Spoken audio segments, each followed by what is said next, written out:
Are you enjoying the Story That Connects channel? Then click follow, as it helps our channel reach people who need spiritual and financial enrichment. Leave a like and comment on what you need to improve in your life. Neville G once said, "Look upon your desires as the spoken words of God, and each word as a prophecy of what you are capable of becoming. Do not question whether you are worthy or unworthy to realize these desires. Accept them as they come to you. Give thanks for them as if they were gifts. Feel happy and grateful for having received such wonderful gifts, and then go your way in peace." This is from his book, Faith is Your Fortune.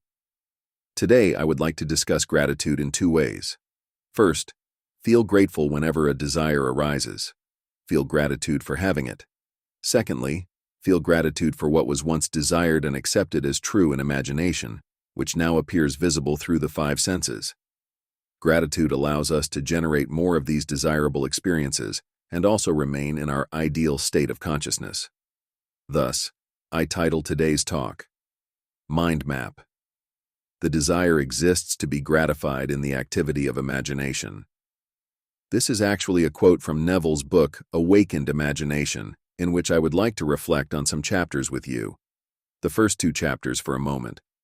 I would like to relate this to another quote from one of his lectures, in which he says, "When you enter the joy of thanksgiving, so that you really feel grateful for having received that which is not yet apparent to the senses, you definitely become one in consciousness with the thing for which you give thanks."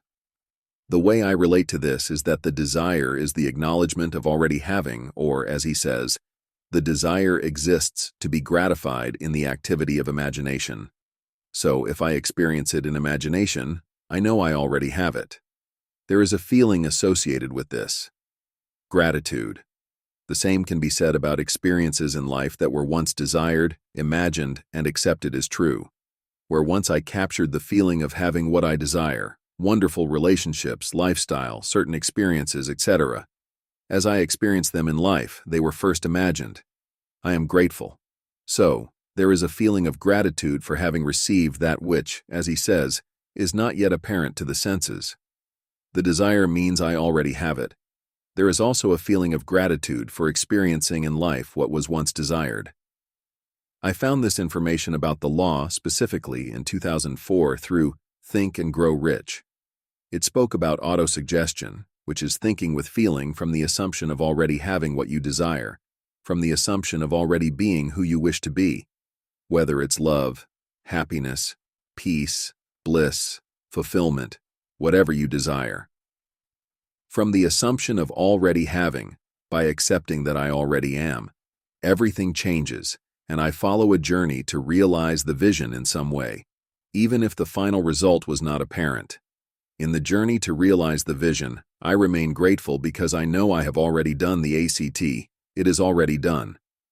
A desire arose from God. It is realized by God. All I do is simply accept gratitude. Thus, the opposite side of resistance is acceptance, acceptance of oneself. I accept myself because I am fulfilling everything within. Whenever a desire arises, you imagine you already have it. You already have it. You fulfill yourself within. And more specifically, the individual who seems to have an individual desire, these desires arise from the one internal cause. Thus, God gives desires and fulfills desires. And only God appears and animates everything that seems to reflect the activity in the imagination from desire.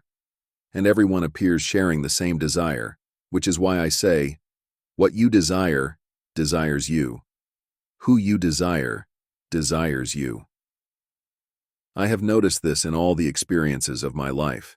People appear and desire to have the same things, or, more precisely, have accepted the desire as fulfilled, and we act in the theater where we find ourselves sharing life. Experiences that we once desired, and when these experiences manifest, we feel gratitude. When the experiences were lived in imagination before they appeared to the senses, we felt gratitude. Gratitude for the appearance, gratitude for the act in the imagination. This is because imagination is the true portal to reality, as he says. And in relation to feeling gratitude, if I feel grateful for already having what I desire, I know I will eventually experience it. even if it is not apparent to the senses now. Since I started this journey, each definite major goal, borrowing the term from Think and Grow Rich, has been realized since 2004. Coming out of $50,000 debt, manifesting ideal relationships, achieving greater success in my corporate career, receiving unexpected income, building 3 successful businesses, living a wonderful lifestyle, etc. All of this is the result of accepting these desires as fulfilled, because we know, as he says, that the desire exists to be gratified in the activity of imagination. Only God gives you your desires and fulfills them for you. The personal self and everything that appears are emanations of the one universal cause within you. I am, and there is no other cause. So, desire means that I already have. The question is, do I accept myself or am I resisting myself? Because on the other side of resistance is acceptance. The desire arises, I accept it, I am grateful for having it. By accepting yourself through desire, I experience it as a harmonious relationship with others or any kind of life experience that results from the acceptance of already being the love I once desired, the fulfillment I once desired, the happiness I once desired, the bliss I once desired, the peace I once desired. So, there is nothing wrong with you, no shame or condemnation. If a person experiences desire, accept this true self-acceptance. I am love, happiness, peace, bliss, fulfillment. The desire to experience these areas of life as life experiences, wonderful relationships, life experiences, etc., is the reason why desire exists. As he says, desire exists to be gratified in the activity of imagination. And why the activity of imagination? Because everything arises from imagination. Only God appears and animates everything that appears through imagination. As he says, imagination is the true portal to reality. And this is the spiritual vision. He says that truth depends on the intensity of imagination, not on external facts. Facts are the fruit that testifies to the use or misuse of imagination, and there is no shame or condemnation. Now is where all the power lies. What do you desire? Think with feeling from the assumption of already having it. Think with feeling from the assumption of already being it, and you recognize at that moment that you are, that you have. As a result of thinking with feeling from the end, you definitely become one in consciousness with the thing you gave thanks for. I have, thank you, I have. Whenever a desire arises, thank you, I have. And we continue our journey based on the flow to realize this vision. As he says, the imaginative does not deny the reality of the outer world of the senses, but knows that it is the inner world of continuous imagination that is the force by which the outer world of the senses is realized. They see the outer world and all its events as projections of the inner world of imagination. The way I relate to this part here is the loving and harmonious relationship between the inner and the outer. Recognizing that it is truly all one, not trying to resist or deny the reality of the outer world of the senses, because we know for sure that it is the inner world of continuous imagination that is the power by which this outer world of the senses is realized. Everything rearranges. There is only God, and God appears and animates everything that appears through imagination.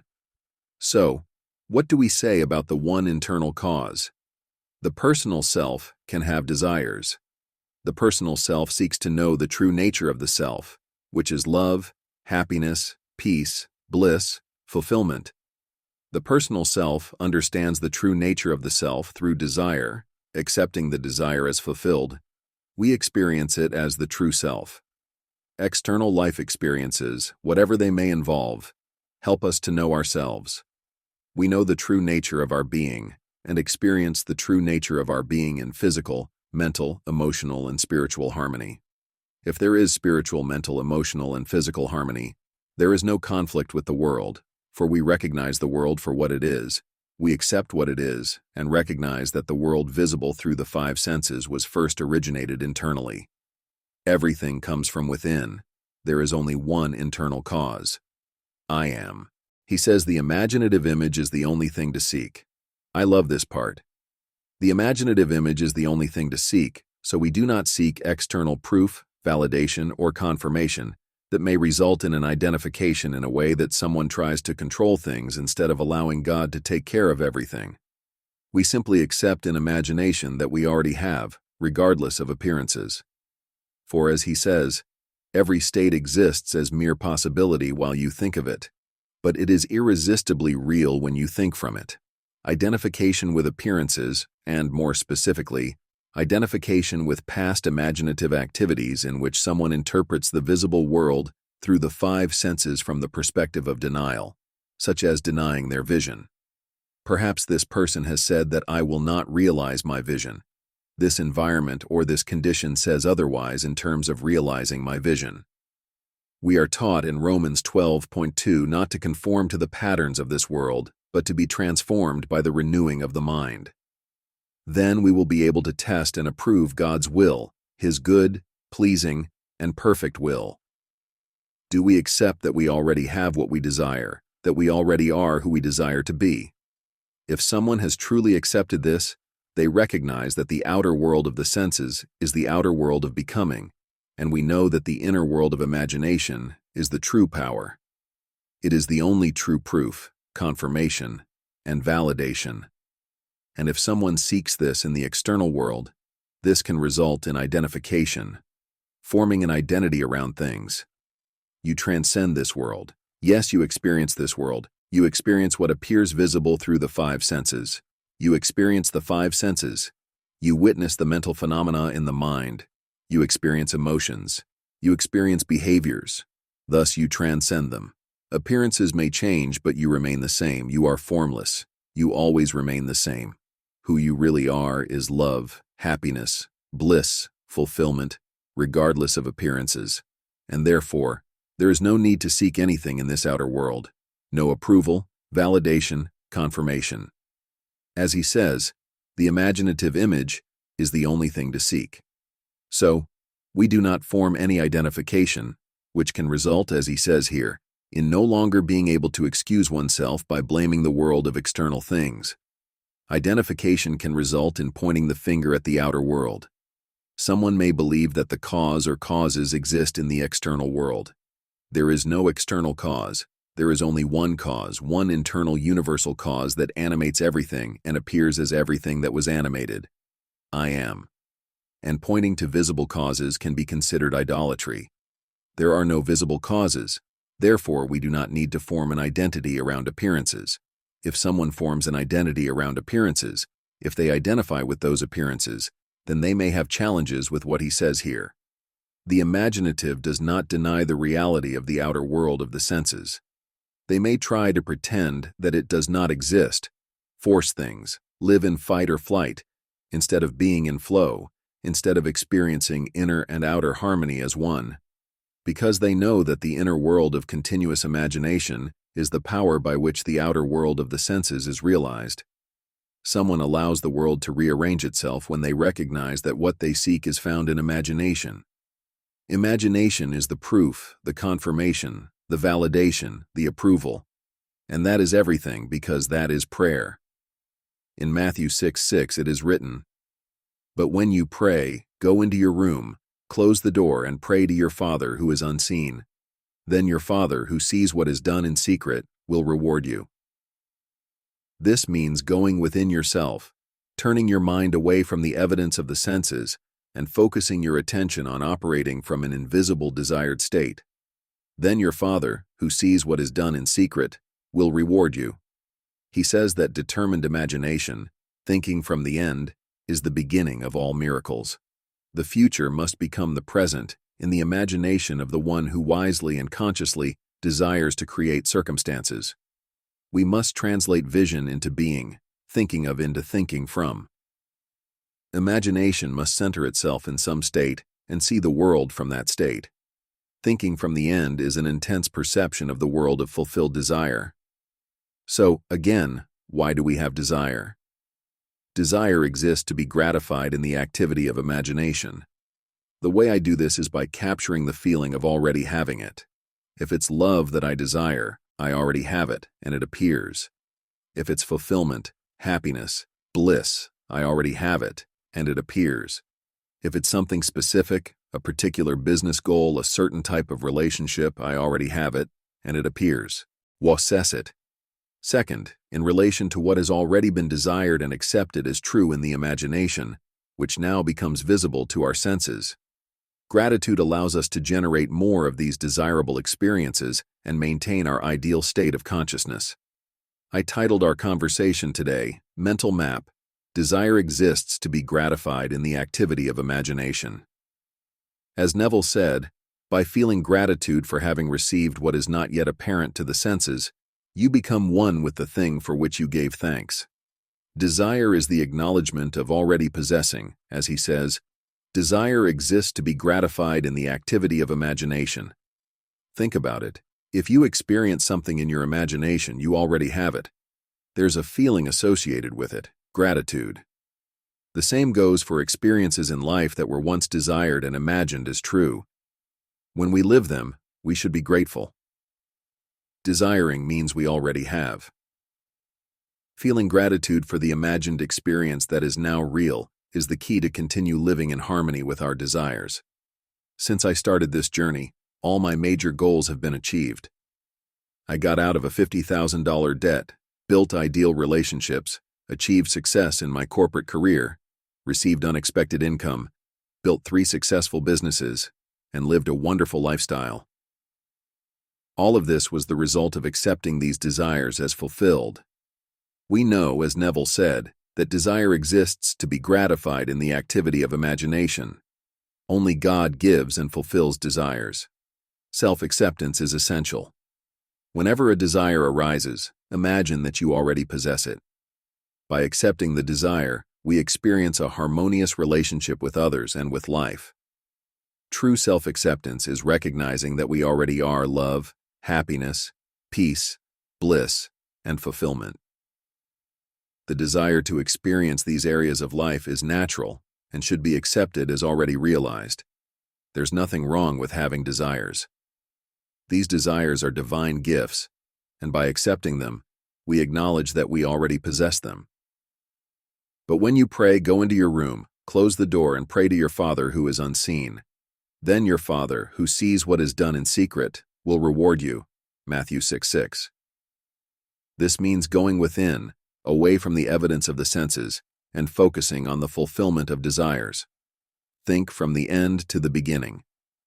Imagine that you already have what you desire. This is the beginning of all miracles.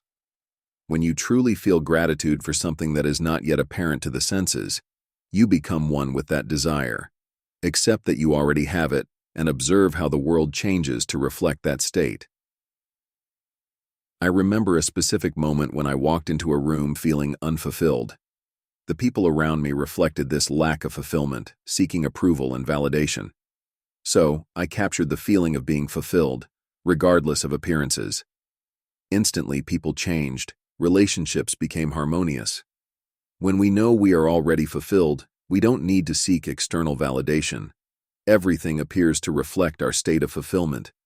Desire is a natural right and should be accepted as already fulfilled.